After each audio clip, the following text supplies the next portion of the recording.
can't turn down women. Give a who you with. Steve, I want a picture. No, not today. You big lip son of a I bet I'll never watch your funky ass show again. Because Denzel taught this to me at a party one night. He said, Steve, watch how people walk up to me. We're at a party in LA. People come up to Denzel, they say, oh my God, Mr. Washington. Oh my God, Mr. Washington. Oh my God, so happy to meet you, sir. They come up to me and go, Steve, what's up, man? What up, Steve? You know why? Because Denzel is a movie star. I'm a TV star.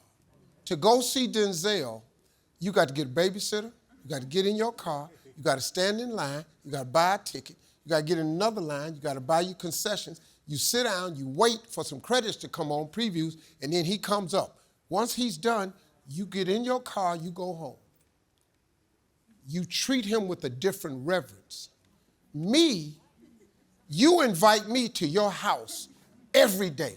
You don't invite nobody to your house you don't like. So when you turn a TV set on, it's because you like a person. So now you in your drawers, you going to make a sandwich with me. So I'm your uncle. I'm Uncle Steve. So when people meet me, Steve, what's up, man? What up, Unc? Boy, you crazy? Hey, Steve. I don't get the same reference that Denzel gets. And I told that to Sam. I say, Sam, I gotta be nice to people. I get rated. You don't get rated. You don't got no sponsors. I got sponsors. I gotta treat people different. My wife always told me, she says, Steve, when you don't feel like being famous, we stay home.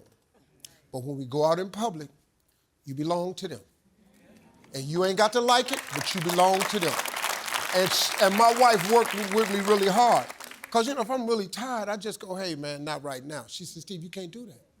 They'll never see you again. This is their moment. Now, you can turn down men. This is the rule of being famous. You can turn down men, because men get it. Hey, dog, not today. I'm with my girl, I'm with my family. Oh, okay, my bad, Steve. You can't turn down women. Give a who you with. Steve, I want a picture. No, not today. You big lip son of a I bet I'll never watch your funky ass show again. Give a about you with your body. So all I'm asking for is a picture. You can't take one picture. Women, man.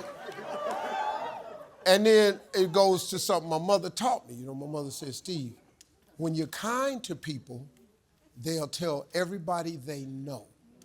If you're rude to people, they just tell everybody. And you can't win. So I never turned down women, and I never turned down children and elderly people.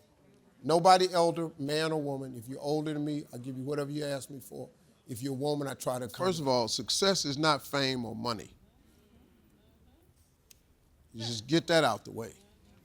Success is living your best life with the gift that God gave you. That's success. That's what success is. If you were born to teach and you're teaching, that's success. If you were born to care, that's success. If you were born to be a first responder, to serve and protect, if you were born to serve the military and you in the military, that's success. It ain't money or fame. There's a lot of people got money and fame. That ain't success, man. That's hard anyway. So that's really what I would call success.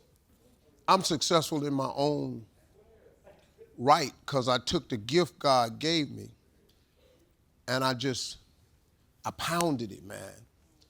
I just pounded it. I just did this gift he gave me and I just worked it. Well, I kept the faith the whole time, but the whole time I was believing, I was working. Faith without works is dead.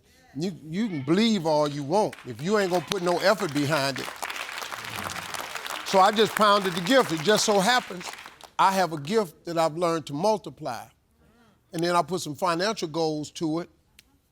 And through the grace of God, I got it. I mean, you know, but really, if you look at my life, it's really God's grace, man, because I don't really deserve the life I have. I really don't. I don't work no harder than no other man in here. This is favor. God just showed me favor, man. He gave me a life way bigger than the one I was planning on wasn't this big. I ain't see all this happening. That's why it kills me. People win awards and they go, you know, I always knew I'd be here. Really? I'd be stunned when I watch people on award shows. You know, I always knew I'd be here. I dreamed of this. Really? You dreamed of this? I didn't. I didn't even know this existed. I know nothing about no jets. I was a little boy. Jet. I wanted a bike. You know, people kill me, man. They get there and they don't say nothing to God about it. That's why your hand don't go back there on your back, because it don't belong back there. You ever tried to pat yourself on the back? It don't go back there because it don't belong back there. And you got people, man, get up on these award shows and they don't mention God. They ain't got nothing to say to God. They go on the other side. I had a fire manager one time. I was on stage thanking God at this award show. When I came on stage, you know, Steve always getting on stage thanking God. He don't never thank the people. I went, whoa, dog, hold on. When you take yourself to put yourself in front of God on the list of things I should be thanking, it's time for me and you to separate. Because I don't know who you think you are. You're not it, right? You're not the reason. He wouldn't told everybody he was the reason for my success. But you're not. I made him. We'll make another one. I got a better idea. Make yourself. Just go make you. If you know how to make a star, make yourself one. It pay good. You ain't even got to go find a client. Just do you.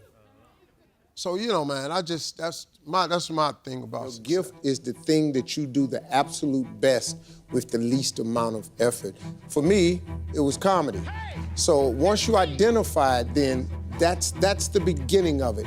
But there's a lot of work to do even after you identify your gift. You know, you can believe you're something all you want, but if you don't work towards it, you're just sitting there, it's gonna be empty.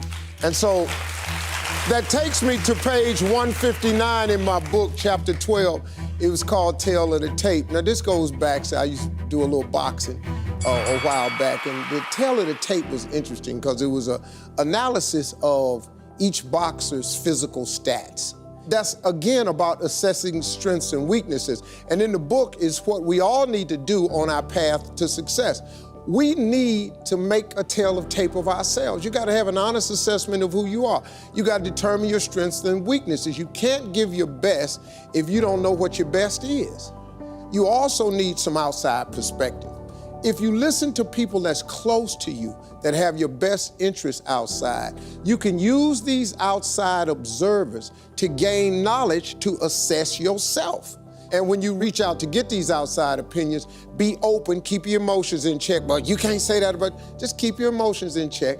Now, from there, you're gonna have a good feel about what your strengths and weaknesses are, and you can work on them to build them. You talk about managing your strengths. I know one of my weak points in my personal life is I don't like technical stuff. So even though I have to be on Twitter and Instagram and Facebook, I don't care for that. So guess what? I find somebody who loves to do that. You know, I find somebody who has a strength where I have a weakness and I partner with them. All you're trying to do is get to the goal. No one gets there by themselves. Everybody needs help. Now, when you know what you got going for you, be confident, not cocky. Managing your strengths, knowing what they are, and don't let nobody talk you out of it. And that gets you fight ready. You get fight ready like that. You got to know you. Helps you develop your skills. All the while, you're developing your strength. You just got to keep developing the strength. Don't let anybody talk you up. At the same time, you must work on improving your weaknesses. So I've had to, in spite of myself, get on Instagram, get on Twitter, get on Facebook. I got to do the videos, whether I want to or not, because the world is moving to social media. If I had as many followers as Kim Kardashian, I probably wouldn't even have to do this TV show. Also, one last thing, everybody. After you improve your weaknesses, protect your vulnerabilities. Stop telling people what's wrong with you, because some people will take that information and use it to their advantage. and use it to their advantage. Don't tell